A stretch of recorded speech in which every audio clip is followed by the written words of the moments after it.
Hi, these are my thoughts on the Bad Brains album, Bad Brains. Bad Brains are a all-black hardcore punk band from Washington, D.C. It's the first hardcore punk album that I've heard in this year so far. And it's the first Bad Brains song, album, installment that I've heard in this music journey so far. I haven't really heard of them before. I feel like I've seen the cover before. It looks like something familiar or iconic, but again, nothing of note, to be honest. I've never really known to have seen it before. Now, knowing that they were a hardcore punk group, there was a certain sound that I was expecting coming into this album. Of course, I've heard my fair share of hardcore punk in the last year in this music journey, from, albums from Black Flag, for example, and Dead Kennedys. And so when this album came along in my journey, I didn't expect it to be much different from those styles. I did think that they were going to bring something of their own value to the genre, but I didn't know what to expect other than just the style that they were going to come in with. Now, in fairness, what I did get on this album was some very hard hitting, fast paced, insane, energy, hardcore punk stuff. However, it's like mixed with this vibrance and this color and this almost this joy, which is a little bit different from the other hardcore punk albums I've listened to so far. There's so much energy and so much color in the tracks on this album that I was surprised that I was listening to hardcore punk. I didn't know how they managed to take such an aggressive, such a fast-paced sound and bring so much kind of catchiness and rhythm. It was very impressive. It's a very impressive track list, honestly. And stylistically, I pick up a lot of similarities to even more modern bands such as Turnstile and Green Day. Not to say that they maybe picked up influence from this album, but which they might have, but I do sense some similarities. Those were the bands that came into my head, but there were many others that came into my head whilst I was listening to the tracks on this album. Now, in terms of the track list, it is a very, very consistent track list. There are some amazing songs on this thing that touch upon many different subject matter. Sailing On is a catchy introduction to this album. There's a lot of really interesting references to this thing called PMA, positive mental attitude, which is basically like this philosophy of keeping optimism and keeping hope and keeping a positive mindset through life, and that inadvertently leading to positive outcomes in your life. I can see that being a valuable mindset to have. I can maybe even pick out some similarities of that mindset in my own way of living life as well. So I do appreciate the references to PMA, a positive mentality, and it's very different to very different to the subject matter from previous hardcore punk albums, where it's like almost the complete opposite, and that's just in punk in general, actually, let alone hardcore punk. Attitude is where I first hear about this PMA, this positive mentality, and it does get picked up again and again in many different tracks on this album. But that's not to say that every track on this thing is talking about keeping a positive mentality or anything like that. There are tracks that hit on many different other types of subject matter, and some of those aren't so positive. They are a bit more critical. Band in DC is an absolutely amazing song. It is phenomenal. It's one of the best, punk songs I've heard, honestly. It's a song that captures the frustration of police constantly interfering on performances from them, or maybe even just punk bands in general. Very similar in my mind to Police Story from Black Flag. But this song, not only is it really catchy, it has a really catchy chorus, some really catchy verses, but then there's also like these instrumental refrains where it sounds almost heavy metal, like I'm hearing something from Metallica or Motorhead. And then they have this insane solo on the back end of the song, which is ridiculous. Is so good.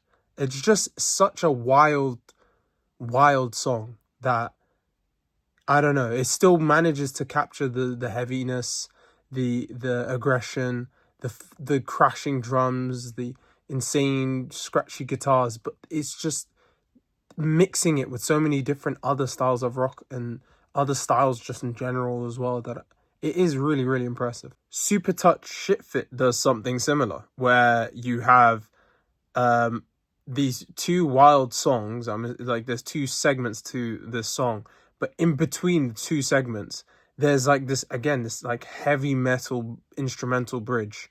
And it's heavy, it's aggressive, it slows the pace down before bringing back in the second half of this track, which, I mean, you know, both sides sound fantastic, but that bridge in the middle really does like take the track to a whole other level. And it does sound fantastic, I will say. Pay to Come is a rebellious song that's, you know, built up of frustration about the fact that, you know, everything in this world, everything in this society is something you have to pay for. And even, you know, innocent biological feelings are things that are monetary and will become monetary. And I you know, it with the years that have passed by since this album came out, it's only fair to say that this is the truth. This is the world and society that we live in now. But that's besides the point. The track is insane. The instrumentals are crazy. The drums are really, really fast, and guitars are, again, crashing through. And I think just the actual performance here is really impressive as well. Right Brigade also has this kind of weird tone to it. I feel like the lyrics are talking about always being watched by maybe like this Big Brother vibe, you know, always being seen by something higher. But I'll be honest, the lyrics here leave a lot to be, I guess, picked out of by yourself. You know, I haven't, this is what I gathered from it, but again, I can see how other people might have other interpretations of this song.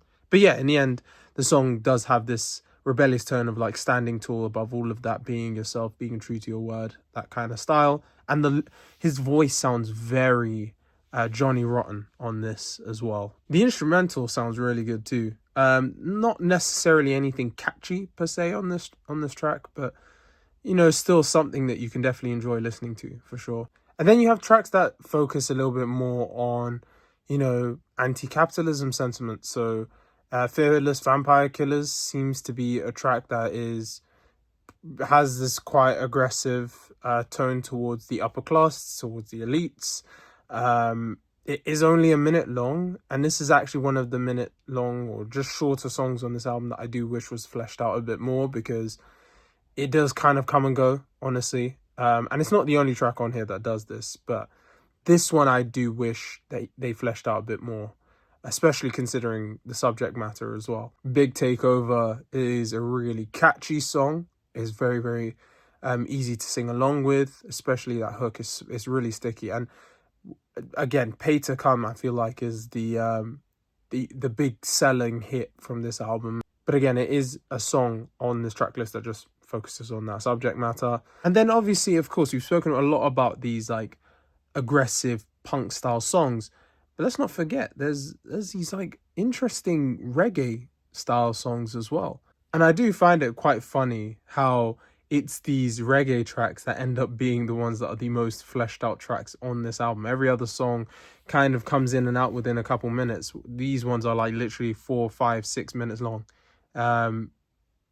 Just interesting there. Jah Calling is like this wavy, atmospheric reggae instrumental that acts as like a middle point at this first half of the album.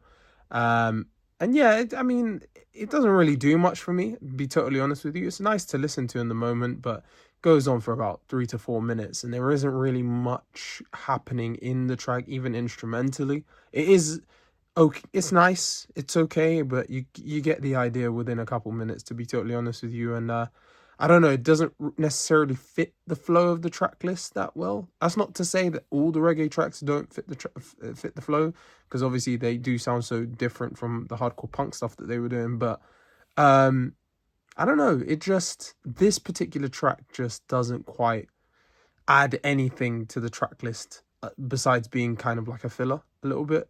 That's just how I've gathered it, honestly. But then the other two reggae tracks are really enjoyable. Jar Calling and I Love I Jar, specifically that second one, where it's like this joyous, beautiful, happy track that's speaking about his love for Jar, speaking about his love for life. And no matter what, I know that Jar was watching over me. That it's a great track. It's really, really nice. Both of them are great, but that second one is fantastic. It's really, really, really, really enjoyable. And there's almost like a punk tone to these reggae tracks. It's not like they're going like this traditional reggae style and just sticking reggae and that's it. There's almost like a DIY vibe to them. They sound very raw. They don't sound like this professionally mixed stuff. It sounds raw, it sounds made in house, but it still does sound really, really nice. It still picks up the calm and joyous nature that you get from so many other reggae classics. So there's something to pick out there. So overall, I think this is genuinely a really, really top listen. Really, really great track list. Very concise as a listen as well. So it doesn't go for too long. The outro is just kind of comes and goes. It's like this weird, it's called intro, but it like fizzles out within 30 seconds. It's very weird, but whatever. I don't really have anything to say about it. It's okay. I'm not even going to consider it in this track list counting. I think this is a great track list. I think that there isn't much to complain about here. It's a really enjoyable listen. For hardcore punk in general, in this music journey for me, this is one of the most unique listens that I've had for sure. I've not heard punk or hardcore punk in this nature before, mixing it with these, these vibes of reggae and dub and heavy metal and stuff. And it sounds really cool. It sounds really enjoyable. I think the album cover is perfect for this album as well. I think it portrays the sound on this album really, really well. Yeah, honestly, if you like hardcore punk, if you like punk in general, I think there's a lot to take away from this album. I can see this having a huge influence on many, many punk bands to come, because this is like I said, it is a unique, special listen. It's not like something I've heard before, for sure, in this punk lane at least. Now, that's not to say it's flawless. I don't think it's flawless. I think there are some tracks that don't really manage to do much within their like 1 or 2 minutes of runtime. And there are some ideas that I wish were fleshed out a bit more. But with that said, I think it, generally speaking though, it is a very strong track list, and you will enjoy most and maybe even all of the tracks on here. They are very enjoyable, generally speaking.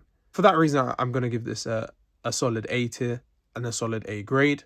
It's a strong, strong track list, a strong, strong listen, and one of the most interesting takes on hardcore punk that I've listened to so far. But of course, as I've said, for every other album in this journey, please tell me your thoughts. Tell me what you thought of it. Tell me what you think of Bad Brains in general. I can't wait to see what other Bad Brains albums come in this journey, and to see if they maintain this level of standing out and being different. Thank you very much for watching, and as always, I'll see you in the next one. Bye.